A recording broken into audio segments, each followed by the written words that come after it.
What's up everyone, my name is Deltlead, and today I'm going to be covering SpaceX's most recent Falcon 9 launch that ended up not deploying the payloads to their intended orbits. This is the first failure for a SpaceX Falcon 9 to deploy its payload in over 300 flights. So this Friday, a SpaceX Falcon 9 rocket failed to successfully deploy its payload of 20 Starlink satellites into a circular orbit. The booster stage was completely successful. Ignition and launch went smoothly, and the main engine cutout and separation all went well. But after the upper stage and the booster stage separated and the second stage started its orbital insertion, around 3 minutes and 55 seconds in, we see what appears to be a small piece of ice fall away from the rocket engine. Now, it's not uncommon for ice to fall away from rockets in flight. It's a pretty normal thing to see. In fact, it's primarily because there is condensation buildup on the piping and outside of the liquid oxygen tanks on most rockets. Now, this ice forms due to the extremely cold temperatures that liquid oxygen has to be stored at to keep it in a liquid form and prevent it from evaporating inside the tanks. At the T plus 4 minutes and 8 seconds mark, we start to see the first real anomaly during the launch. Now, there's this silver mylar thermal shield that's surrounding the engine, and at the 4 minutes and 08 seconds mark, you can see it pop and begin to pressurize, and it fully expands and becomes taut. We also see pretty much continuous stream of small ice particles that start to fall away from the engine shroud. From there, the situation gets worse much more quickly. Within a minute, ice has almost completely covered the shroud, and by the T 5-minute mark, large chunks of ice are breaking off and falling into the exhaust. And you can actually see these ice chunks get swept away in the extremely high temperature and high velocity rocket exhaust. Now, for the rest of the live stream of the launch, we saw this ice continue to fall away, but there's no apparent impact on the actual second stage performance. It continues to burn, and all of the telemetry they were receiving says that it was on a nominal trajectory. 2 hours after the launch live stream, it was reported that the upper stage experienced a RUD, or a rapid unscheduled disassembly. Later on, SpaceX came out and confirmed that the upper stage had in fact survived and that the payloads had been deployed, but these payloads were not on the correct final orbit. The upper stage had failed to make its second burn, which was supposed to circularize the orbit of the Starlink satellites. This second burn is not very long, and its only purpose is to raise the perigee of the final orbit to be higher above the atmosphere. This higher circular orbit will limit the amount of atmospheric drag the Starlink satellites experience, and it allows for much longer operational lifetime of the satellites. Since the upper stage couldn't complete the circularization burn, the perigee of the orbit was still too low in the atmosphere. While space is pretty much a vacuum, in the lower Earth orbits there is still just a small amount of gas in the very, very tops of the atmosphere that spacecraft can experience a very small amount of drag. Now, over time, this drag can actually slow the spacecraft down enough that it falls into the thicker portions of the atmosphere where it will eventually burn up completely. Most satellites in low Earth orbit come equipped with thrusters that allow them to bump their orbit up and fight this small but steady drag that they experience.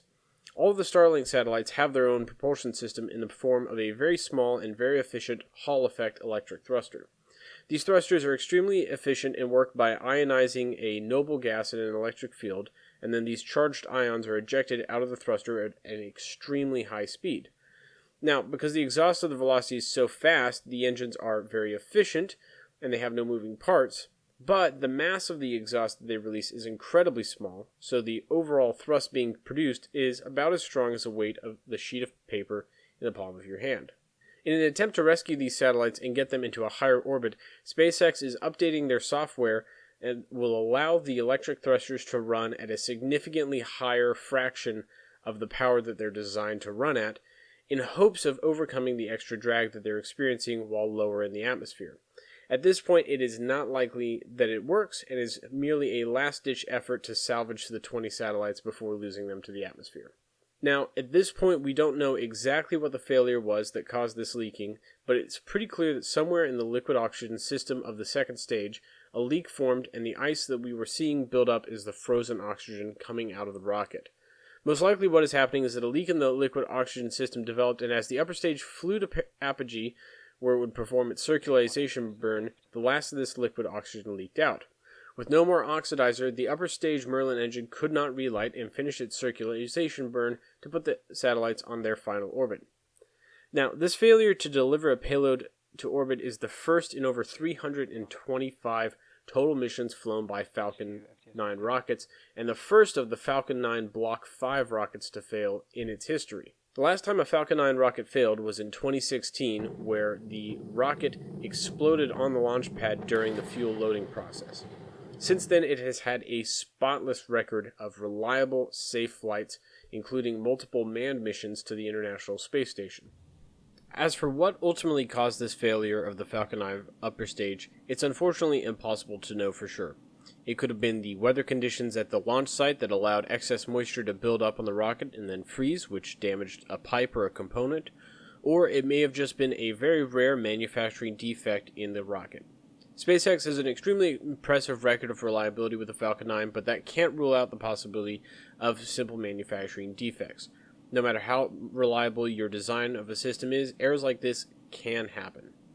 Now, SpaceX will undoubtedly be performing an investigation into what went wrong with this flight, from a thorough review of the telemetry the rocket collected during its flight to an in-depth analysis of the manufacturing and the maintenance records, and in order to determine what most likely caused this incident. Now, do I think that a failed launch is reflective of a larger trend? Absolutely not. SpaceX has been launching the Falcon 9 rockets more than once every 3 days, a pace of launches that is absolutely unmatched by any organization or government before.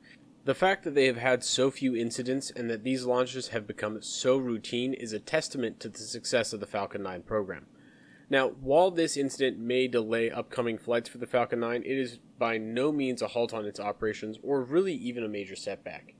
What do you guys think about this SpaceX launch? Leave a comment below with your theories of what happened to cause this mission to fail, and I'll read them in the next video. If you like this video, then leave it a like, and if you would like to see more content like this, then consider subscribing to the channel. Thank you so much for watching, and I will see you in the next video.